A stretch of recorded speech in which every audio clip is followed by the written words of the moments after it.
We're in the home stretch of basketball season now. The Cyclone men have only 3 games remaining, one of which is tomorrow, and the Twister sisters finish their regular season this Sunday. It's a final chance to lock in conference standings and cement seeding for Kansas City, and most importantly, make an impression on the NCAA tournament selection committees. Don't expect the impact to be ground shattering. Those guys rely a great deal on holistic metrics such as the net and BPI. But every game matters, and beating ranked opponents is the best way to get a boost. Today is Friday, February 28th. I'm Matt Menson, and welcome to the Cornfield Sports Pod.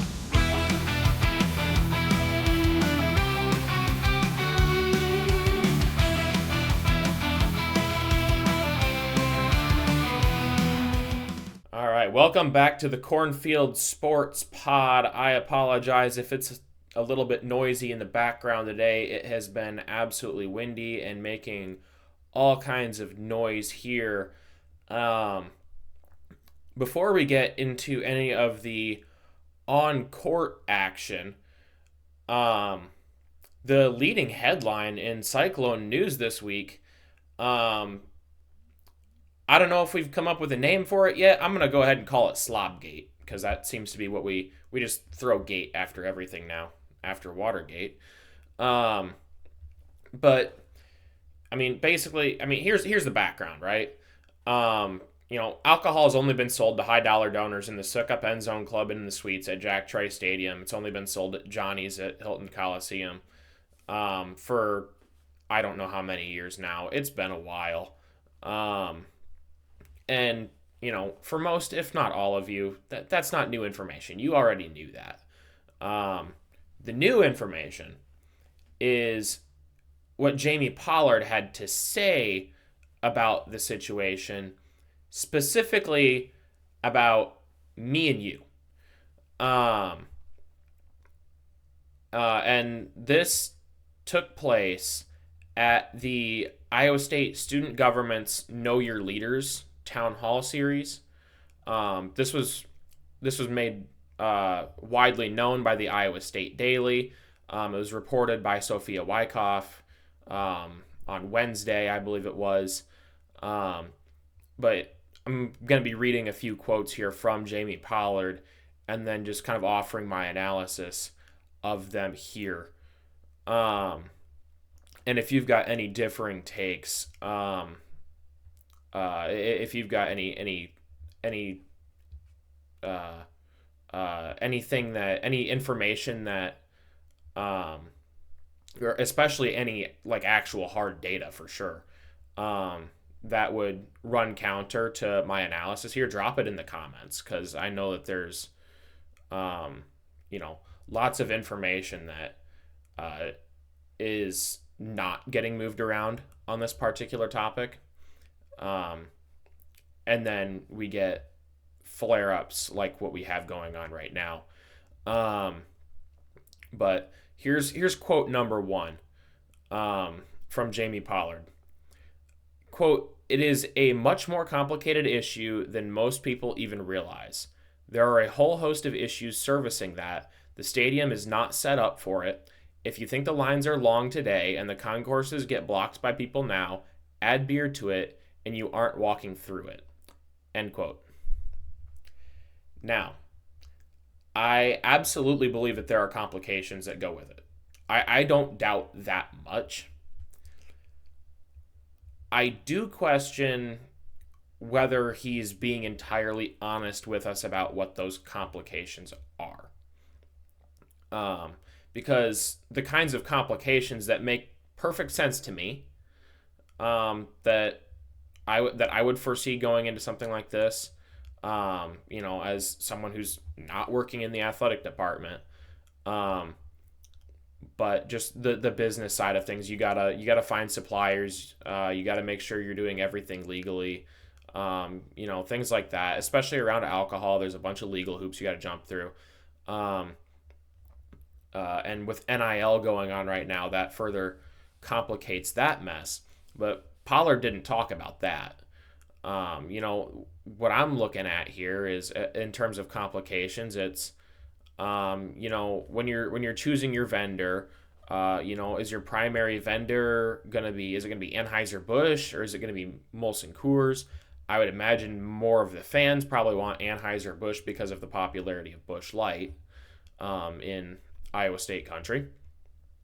And then on top of that, do you, or I guess the better question would almost be, how do you want to service the local breweries, especially in regards to the NIL beers that directly go to supporting our players? Because those are something that fans have been wanting very specifically, even in some instances requesting that, hey, if we sell beer at the stadium, could it be exclusively NIL beers? And that could be a huge boost if done correctly for the athletics department. But that'd be your Ames Lagers, your Clone Fests, your Blood Rounds, among others. There's more different Iowa State NIL beers than I can even keep track of now. And there may be legal hoops to jump through. Does it look like if they were to do that, can the We Will Collective claim the marked up prices, or does that constitute money coming from the school, which may or may not be legal in that regard? The scene is ever evolving, and it seems like everything is kind of gray there right now. Do you have it where like the We Will Collective leases some of the concession stands and sells their products there? Do you have it where the We Will Collective has some beer carts around the stadium and just like leases space to do that, and then they can mark up the prices on their own and donate? I don't know how that works. I'm just kind of spitballing here on that one. If you were really looking for more information on that one, you'd probably have to talk to Brent Bloom, since running We Will is what he does. But that's just kind of my immediate first take on that. And even if they were to try to pursue this, it would probably be a pretty time-consuming process, because there's got to be a lot of paperwork that goes into doing something like this. Now, it doesn't mean it can't be done. In 2018, the team out east, former athletic director Gary Barta said there was no chance that they were ever going to sell alcohol at that brick pile in the Forbidden City. 3 years later, they needed to boost revenue after the pandemic.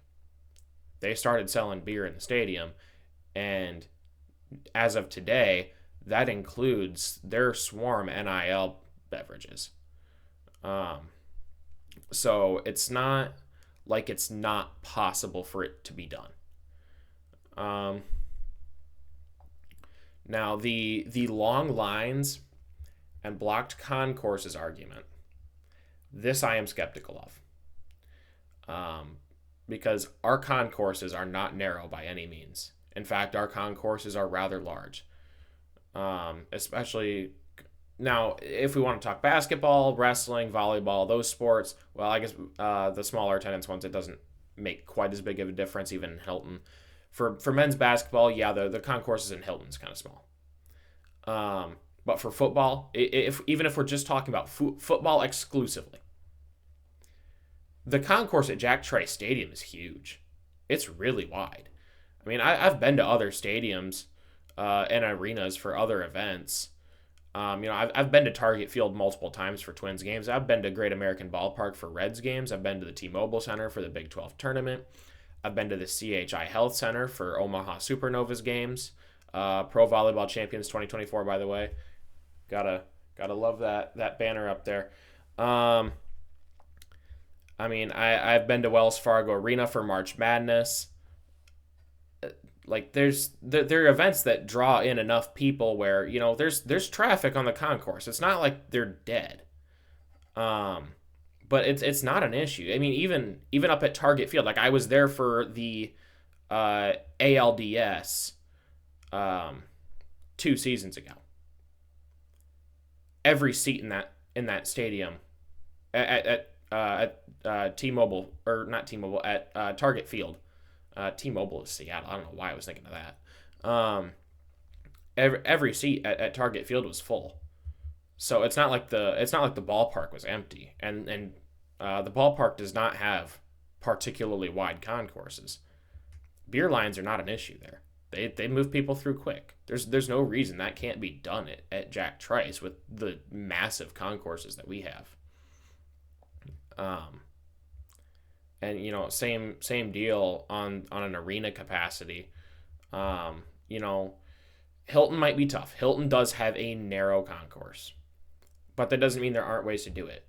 Wells Fargo Arena does not have the largest concourse ever. It's a respectable concourse.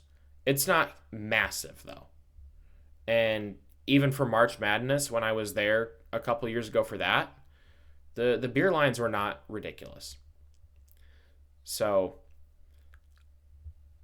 I don't think that that's a very good argument to make. The notion that it'll make the concourse impossible to navigate just doesn't resonate with me at all. Now, I don't deny that there will be some increased congestion, because there are going to be people who don't care to get food at pretty much any game ever that would be willing to go up and get a beer once or twice a game. But I think the concourse can handle that fairly easily. If places with tighter concourses can, then why not us? So then we'll move into the next quote from Pollard here. This is where things really start to heat up. My second reason is behavioral issues.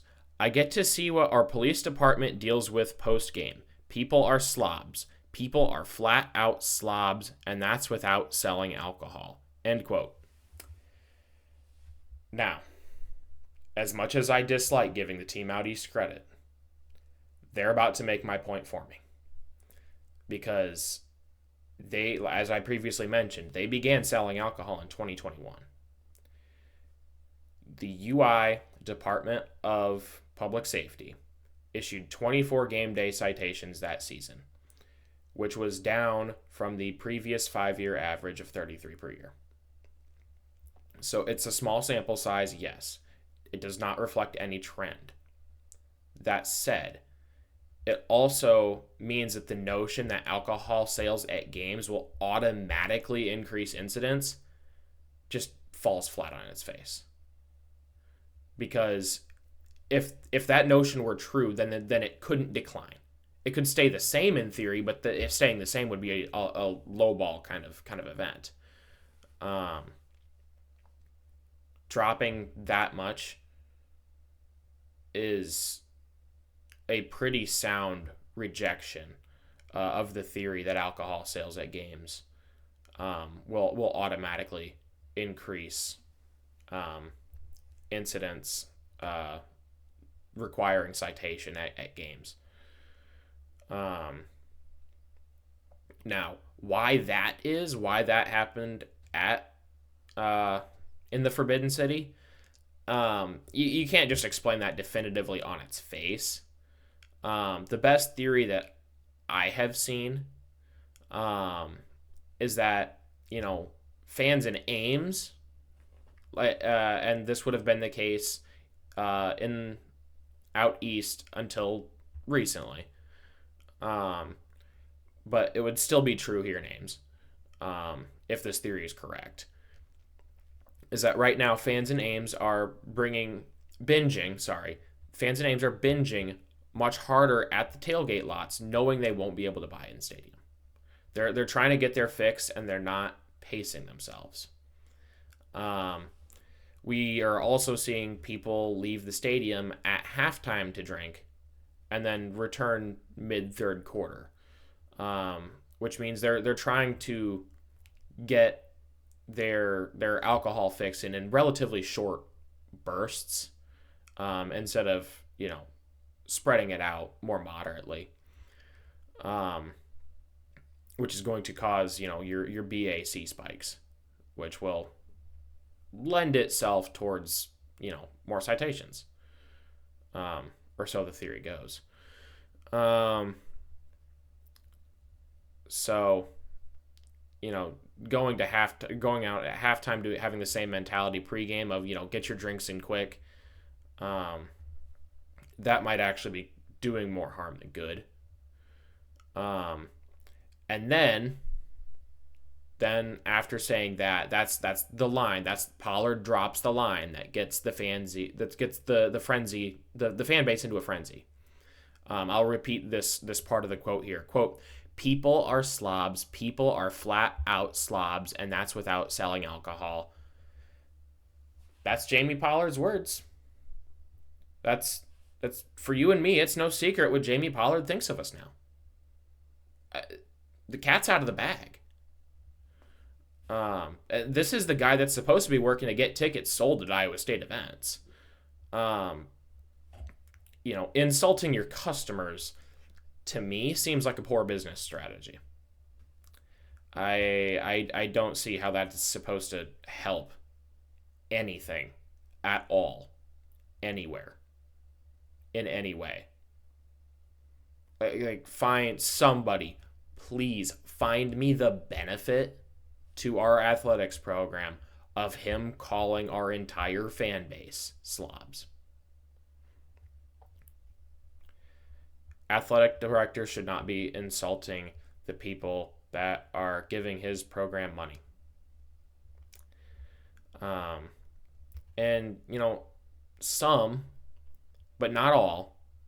I mean, it's a small fraction, but some of the fans that are in attendance, that don't currently have the means to donate large sums, eventually will. So is calling them slobs going to make them more or less likely to donate in the future?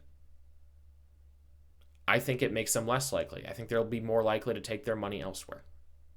And that's it may not have an immediate effect, but that could be damaging in the long run, in ways that are nearly impossible to calculate, because the economics of this is you're losing opportunity cost, that you'll never know what the actual value of it is. And then third quote here from JP. Quote, "Number 3 is I'm not convinced the people that buy our seats in the stadium actually really want it. They don't want the drunk slob behind them spilling beer on them because they haven't had their first beer ever." End quote. So I'll keep this one brief. Ticket holders do want it. That's why we keep hounding them about it. That's why it's sold to the big dollar donors, in the end zone club and in the suites, is because they want it. The never-ending conversation about it on social media should be proof of that. It's a big enough conversation that there's already a piece on Heartland College Sports about these comments that Derek Duke wrote. The aforementioned mass exoduses of Jack Trice Stadium at halftime so that people can go get beer. It makes the crowd look terrible in the third quarter. And the fans' desire to drink beer is part of what's driving the development of Sci-Town, which is a athletics department project. Like, Pollard, either you're acknowledging that we want it with Sci-Town, and then you're trying to deny it that we want it with the stadium. You can't have your cake and eat it too. It doesn't work that way. Only one of those things can be true. They are mutually exclusive options. And then of course he follows that by doubling down on calling us slobs. I don't need to, rehash the points I made a minute ago. But doubling down on it will make it a lot harder for him to walk it back with some kind of a, PR statement from the athletics department or whatever they end up doing, if anything at all. Which, to be honest, I'm not real confident that they will.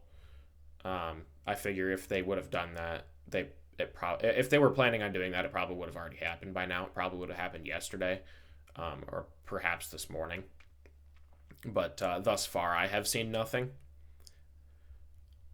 And then I almost don't even want to give credit to the first beer ever comment with commentary.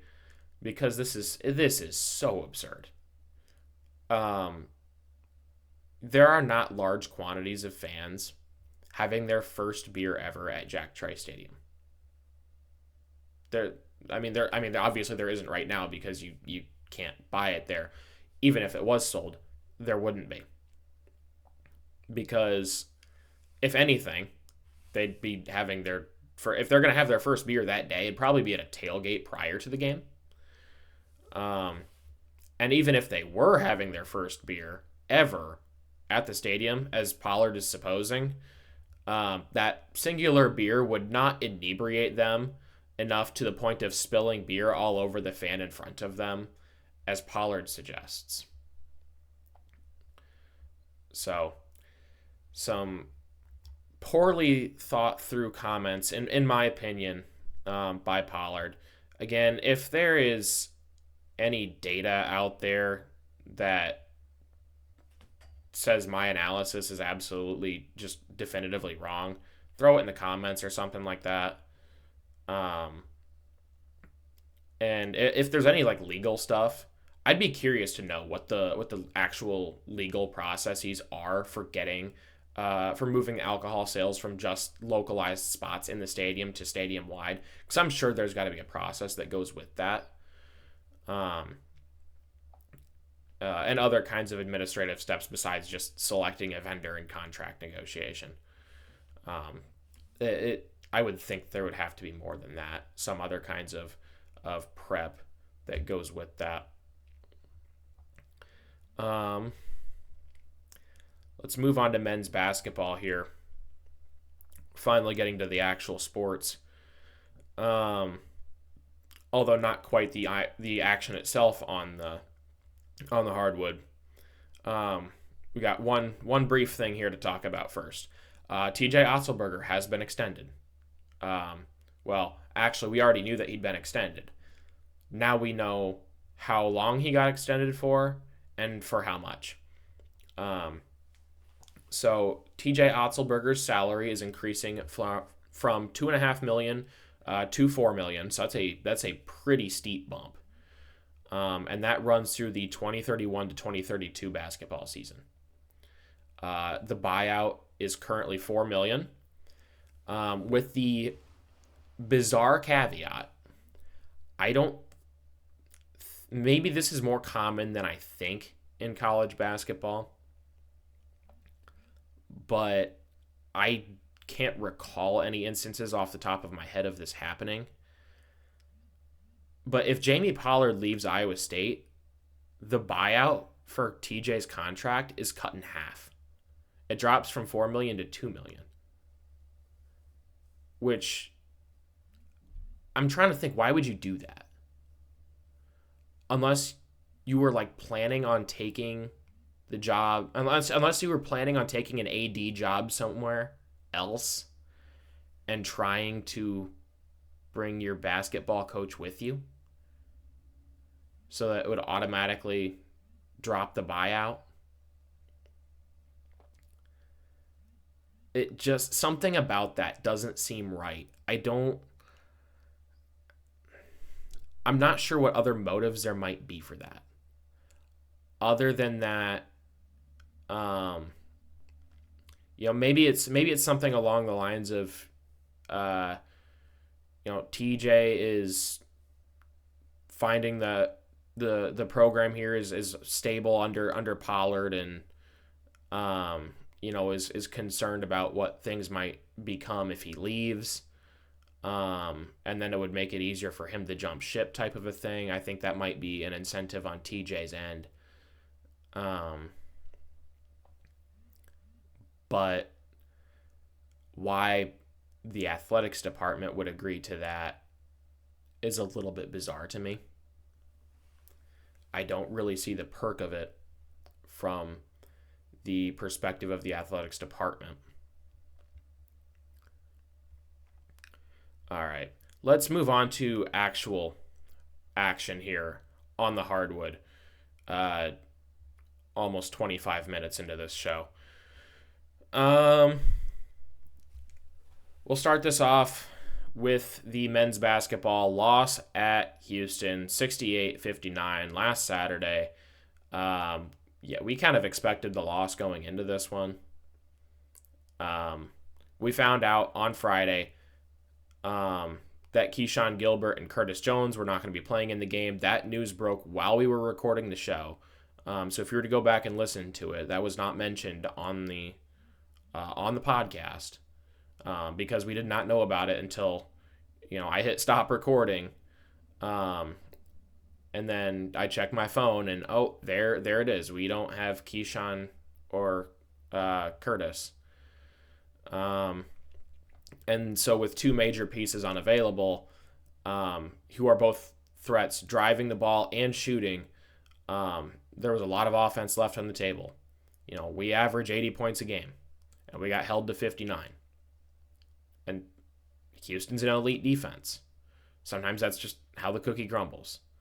But even shorthanded, we did score more than Houston allows on average. So that could be some reason not to be too concerned. There's some silver lining that goes into that. But the result of the game, or the result of the injuries across the game, I should say, were that we struggled to create opportunities for our offense. And credit to Houston's defense, they smothered us. They contested everything that they could. The effort from Houston was phenomenal. They were not getting lazy by any means, and they were reading our offense well. So I got to give them credit for that. Kelvin Sampson had Houston prepared phenomenally for this game. And the result was that Joshua Jefferson and Deshaun Jackson were limited to only one made field goal apiece. Jackson wound up in foul trouble early. He spent a grand total of 14 minutes on the floor. So we did not get a chance for much contribution from Jackson. And the rest of the starting five played almost every minute of the entire game.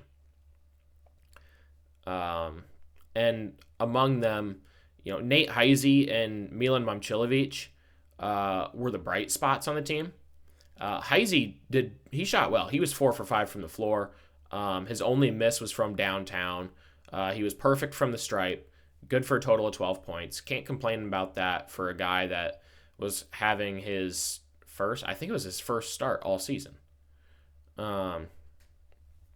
So I'll gladly take that from Nate Heisey in that kind of a game. Milan didn't shoot great. He didn't score at all in the first half. He did have 16 in the second half, leading a comeback effort that ultimately fell short. A big boost in that 16 points was being 6 for 6 from the charity stripe. But he still only made 4 shots from the floor, which is, we need more from Milan. And Lipsy too. Lipsy was 4 for 7 from the floor, and 50% shooting. He was 3 for 6 from 3. So that's pretty solid. But those 3 guys were the only ones to score in double figures. There was not much offense to be found around the rest of the team. And while we struggled to create opportunities, Houston did not. LJ Cryer and Milos Uzan combined for 47 points.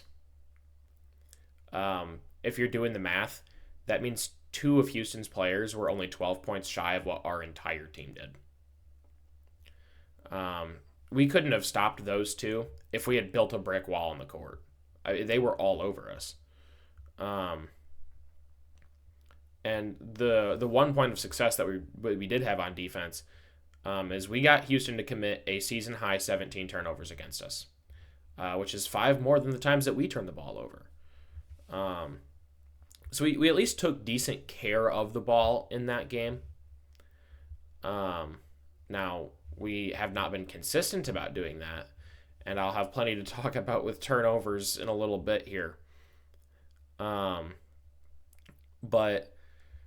having good discipline against good teams will keep us in it, and when we're fully healthy, that'll give us a shot to get some of those wins that we haven't been getting. Now, the loss at Houston progressed forward into the next game with a loss at Oklahoma State. And where do I begin with this disaster?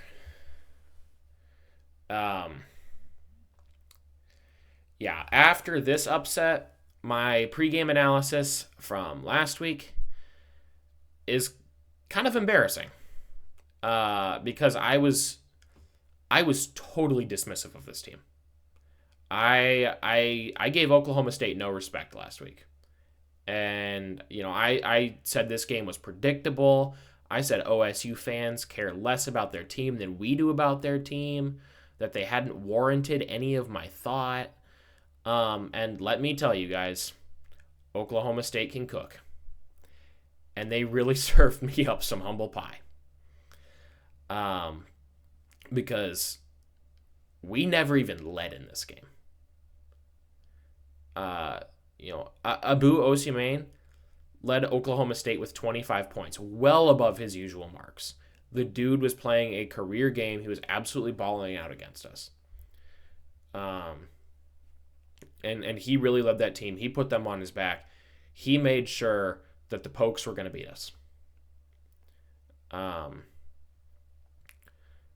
Joshua Jefferson did return to form in this game. He tallied 17 points of his own. Heisey contributed another 13.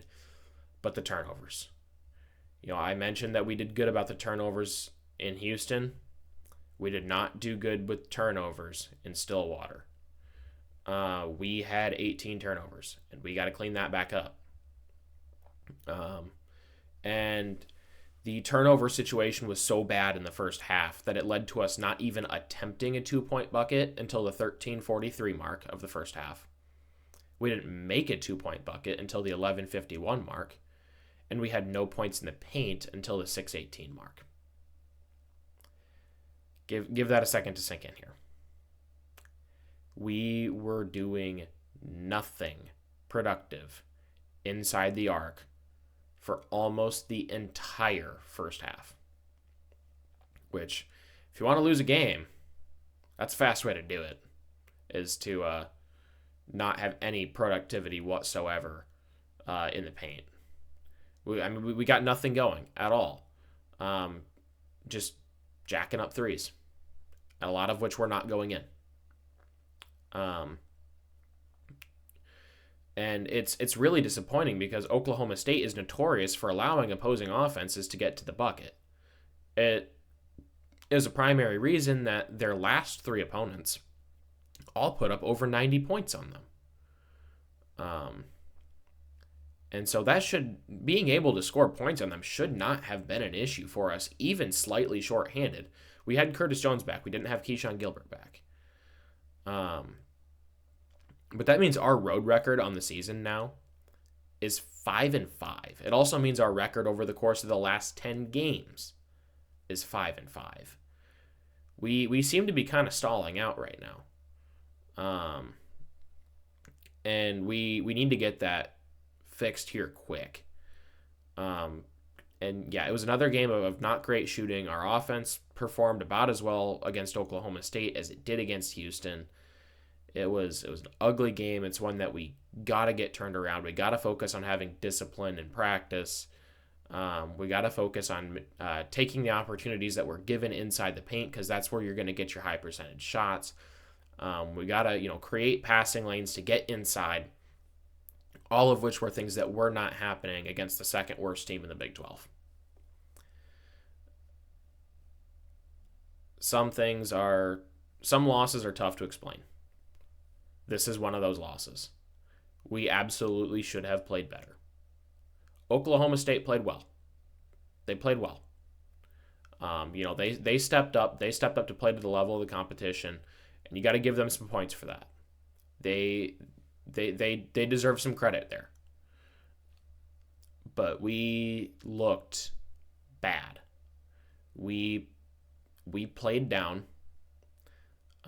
We did not play as good as a team that should be in the top 10 is supposed to, and it's going to get us knocked out of the top 10 almost certainly now. We're sitting at number 9 with an additional loss. So in 3 days, expect us to drop. Um, and hopefully we'll be getting a win tomorrow to help prevent that drop from being too far, because if we lose against Arizona again, we are going to plummet. We might be looking at potentially a 4 seed in March Madness if that happens. Not that long ago, we were talking about competing for a 1 seed. There were even some analysts that thought we might be a lock for a 1 seed for a while. That's not even within the realm of possibility now. But one of the nice things about this game against Arizona, or I should say about this game against Oklahoma State, is that was the last one on ESPN Plus for our men's basketball team. Assuming that there isn't any of the Big 12 tournament games on ESPN Plus, and I don't believe there are. So the age of ESPN Plus dominating Big 12 men's basketball is gone. Welcome aboard TNT for the 2025 to 2026 season. They are going to be the next. They're going to be holding the next Tier 3 rights games. So I am excited for that. Now, I would like to say regarding this Arizona game that as long as Caleb Love doesn't turn into prime Steph Curry at the end of this game like he did in Tucson, that we'll be fine. But recent games have rattled my confidence. Like I said, in the last 10 games, our team is 5-5 and appears to have stalled out quite a bit. Now, this can be largely attributed to injuries. It affects the plays you can run. It causes your players that are healthy to have more on-court fatigue. And so far as I'm aware, our team should be back at full health finally, unless there's news breaking about some injury or illness as I'm recording again this week. Wouldn't that be a coincidence having that happen 2 weeks in a row? But for this game against Arizona, Vegas favors us -4.5. I believe the over-under was 155.5. So they're looking at a pretty high-scoring game, which makes sense. Our offense is generally pretty high-powered. So is Arizona's. The matchup predictor likes Hilton Magic. It likes us at home. It's giving us a 61% chance to win. To be honest, I don't think I would touch the betting on this game if I was doing it. I don't know what's going to happen. We've been too up and down lately for me to be confident in any direction. But it'll be tomorrow, 8 p.m. on ESPN. And then from there, we'll move into a Tuesday game against BYU. That'll be our second to last game of the season. And BYU is a difficult team to predict. They're a tough team to game plan for. And I don't recall talking about them earlier in the season. I believe this is the only game we have against them all year. Unless we end up playing against them, later in tournament play. But I mean, what we know about BYU, they love to shoot the jumper. If the shots are falling for them, we're going to be in for a long night. If the buckets aren't falling for them, we might just be all right. But this year, for the Cougs, the shots are falling more often than not. It has led BYU to a 5-game win streak. That win streak includes a road win against Arizona at the McHale Center. BYU is playing their best ball right now. They are peaking at the right time of the season, and it makes them especially dangerous. Not only here and now, but if we were to run into them in Kansas City, and the way the seeding is looking like it's going to line up, it looks like Iowa State and BYU very well may be those 4 or 5 teams. So the chances of us meeting up against each other in the quarterfinals could be pretty high. So, in order to compete well against BYU, we are going to have to be at the top of our game, especially defensively. Otherwise BYU's unique style of play might exploit gaps that exist in our defense that more conventional offenses don't really run into all that much. Playing BYU and dealing with the constant jump shot in football, or not in football, in basketball is kind of like in football when you have to go against a team that runs the triple option all the time. Preparing for it's totally different. It's you don't prepare for it the same way that you prepare for other teams. You have to adjust to that.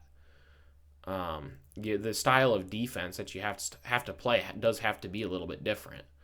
You have to get more aggressive around the perimeter. Just like, in triple option football, you have to be a lot more aggressive toward the run. Now, on the opposite end of the floor, BYU's defense is nothing special. There isn't much to write home about really all. They're not particularly bad or good. Their defense is average. They allow 70.1 points per game. Like I that doesn't excite me. It doesn't worry me.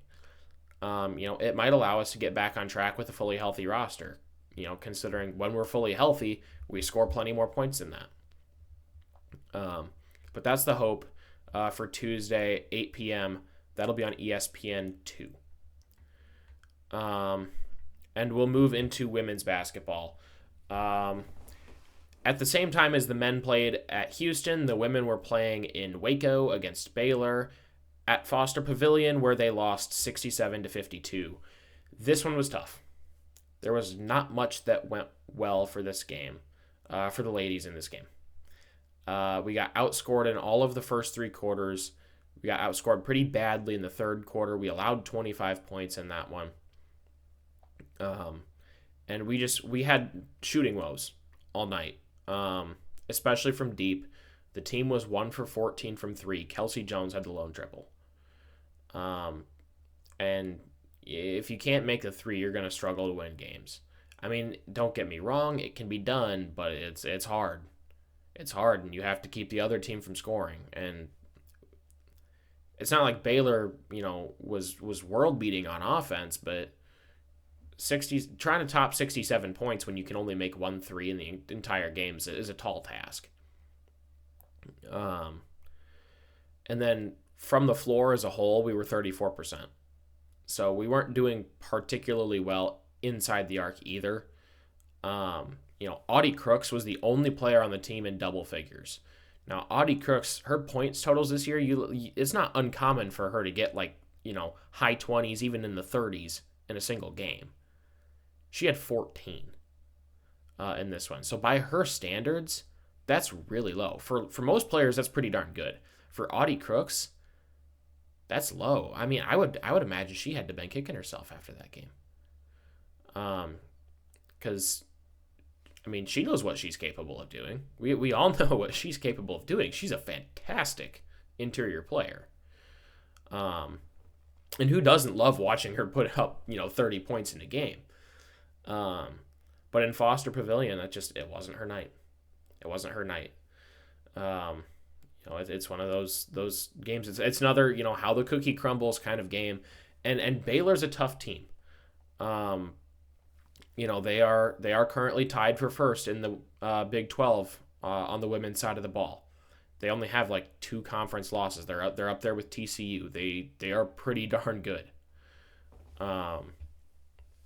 And the game itself, for both teams actually, turnovers were really prevalent. This was kind of sloppy. Baylor had 17 turnovers. That's a lot. And they were the better performing team when it comes to turnovers. We turned the ball over 21 times. They played sloppy, us even more so. But the big difference here, the big kicker, is that Baylor shot 9 for 19 from deep. They were making shots consistently. And when you make 8 more threes than your opponent, that's pretty much going to guarantee you a win, because that's a difference of 24 points. The margin of victory was only 15. So the 3-pointers alone more well than made up for the margin of victory. Baylor played well. We actually out-rebounded them in that game. There wasn't a whole lot else that went right for us. But the story for the Twister Sisters week was not done there. What a turnaround in Orlando at UCF. The Twister Sisters put this one together. They were firing on all cylinders. It was fantastic. They beat the Knights 98-73. The offense was humming. It was amazing. And it's a turnaround for this episode, too, because I finally get to talk about a win. Whatever Fennelly had the ladies doing in practice worked. With Audie and Addie putting up 49 points between the two of them, plus Emily Ryan contributing 16 and Sydney Harris putting up 12 off the bench, that's a long day for whoever's playing against you. Our shooting improved to 57% as a team on that game, 40% from three. We were not missing. It was amazing. I love watching games like that. I love watching the Cyclones just absolutely get everything right. Oh, it's beautiful. Addie Brown was the only player on the team even to have more than one turnover. And she had 3, so that's, 3 is not a horrible number by any means. But yeah, everybody else on the team either had 1 or 0. Fantastic discipline from the ladies in this game. I love seeing that. That's, we play with that kind of discipline all the time. If this becomes the norm, I really, really hope it becomes the norm. This team could go somewhere. The potential is there. The potential has always been there. It's just been a matter of putting the puzzle pieces together. If this game, I understand that it's against UCF, but if this game means that we finally put the puzzle pieces together, look out for the Twister Sisters. UCF didn't have an awful day offensively. They just simply lacked the kind of all-around contribution that ISU had. Caitlin Peterson and Emily Rodriguez put up 20 and 21 points respectively. The rest of the team didn't fare as well. Nevaeh Brown had 11. The rest of the starters combined for 8. So there was a couple high points, one decent point, and then after that, it kind of fell apart. ISU controlled the glass in this game. We had 11 more boards than the Knights. And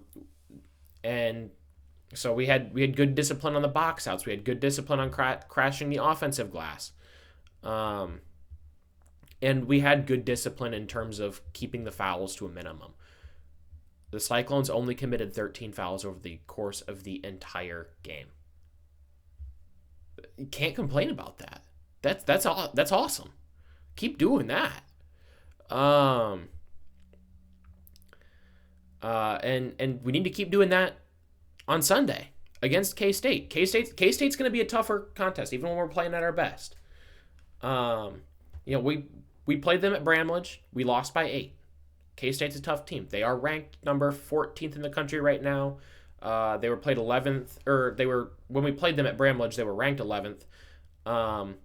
With Hilton Magic on our side, though, an upset win is not outside the realm of possibility. Especially if we're finally getting the team, in a place where things are clicking. Now, we have to find a way to slow down this K-State offense.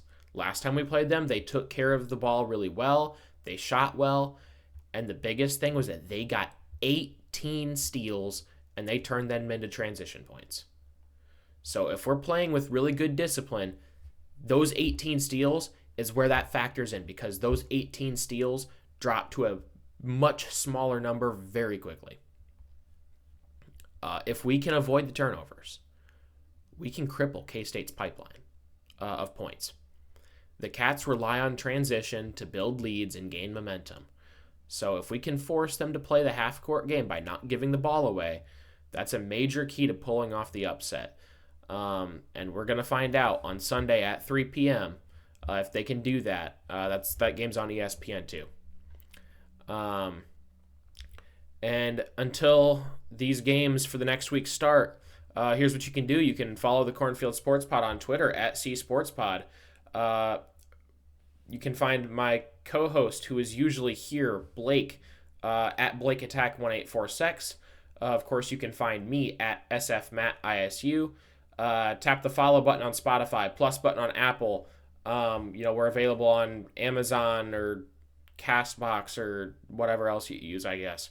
Don't forget to subscribe to us on YouTube and Rumble. Hit the little bell for notifications.